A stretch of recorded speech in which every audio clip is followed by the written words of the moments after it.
एक बार एक संत थे, पहले आप एक प्रेमानंद महाराज जी का वीडियो देखो, उसके बारे में क्या बताते हैं। केवल राम जी कहते थे, बाद में उनका नाम कुबा जी हुआ। केवल राम जी महाराज वो गृहस्थी थे और उन्होंने एक देखिए नियम गुरुदेव भगवान क्या बताते हैं। हमारे घर संत आए, भाई बनने का जो कारण है वो हमारे गुरुदेव भगवान बताते। प्राय पहले गरीबी बहुत अधिक थी। अगर मानिए किसी के बहन नहीं है तो उसकी बहन, जो भी इंसान अपने प्रभु से जैसा रिश्ता जोड़ना चाहे वैसा जोड़ सकता है।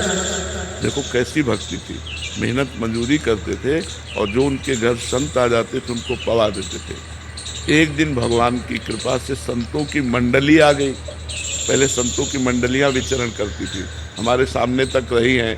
अब तो सब धामों और तीर्थों में वास करने लगे। पहले विचरण करते थे, 50-50, 60-60, 100-100 संतों की मंडली होती थी। और हमारे शास्त्रों में तो लिखा 88,000 ऋषि एक साथ रहते थे। शौनक जी उनके मुखिया थे। 88,000 ऋषि एक साथ, एक मंडली में 88,000 ऋषि रहते थे। और दुर्वासा जी तो हजारों चेलों के साथ तो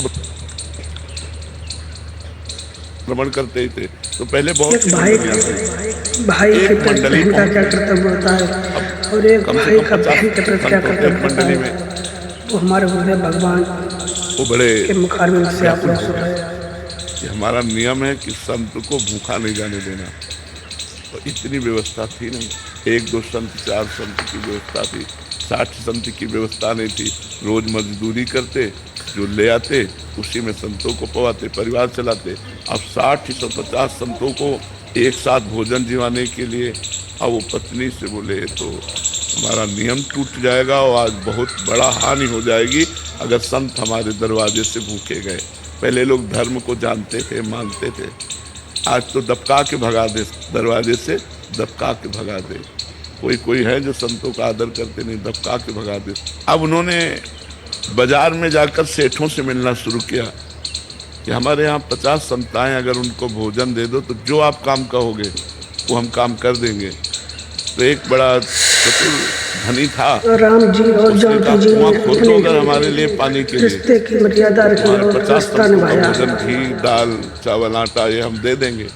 तो उनका पक्का कुआं खोद देंगे, क्योंकि मेरे प्रभु जैसा भी आप रिश्ता बनाओ संतों को निभाने में भी पाकर जब चले गए, कसर नहीं छोड़ते हैं, रिश्ता पूरा निभाते हैं।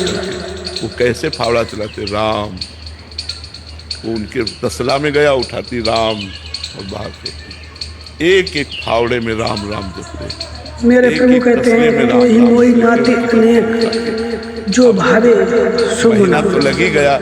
आपको जैसा नाता अच्छा लगे वैसा प्रभु से मांगो। अब नीचे जब खोद रहे भाई, दोस्त, मित्र, बंधु, यार, मिट्टी खसी, परिवार, रिश्तेदार, जैसा भी नाता अच्छा लगे बैठ गया, सब रिश्ता स्वीकार करते हैं। पत्नी हाय हाय करके चिल्लाने लगी। अब लोग आए और उस समय जेसीबी तो थी नहीं कि प्रयोग किया जाता। अब कहा भाई संतोष करो, अगर कुआं खोद के निकाले भी तो मरा ही निकलेगा, तो दफना, समझ लो कि दफना दिया। अब जिंदा तो बचेंगे नहीं, आधा कुआं उनके ऊपर फाट करके गिर गया नीचे का बालू सहित ऐसे, अब वो जिंदा तो होंगे नहीं। तो लोगों ने और मिट्टी डाल करके पाट दिया और कुछ धनी मानी लोगों ने उनकी पत्नी को दे लेके संतुष्ट किया। हरि बोल। तुम्हें नाम महिमा सुना रहे, लिखित है श्री भक्तमाल जी ने, केवल राम कुबा जी का चरित्र।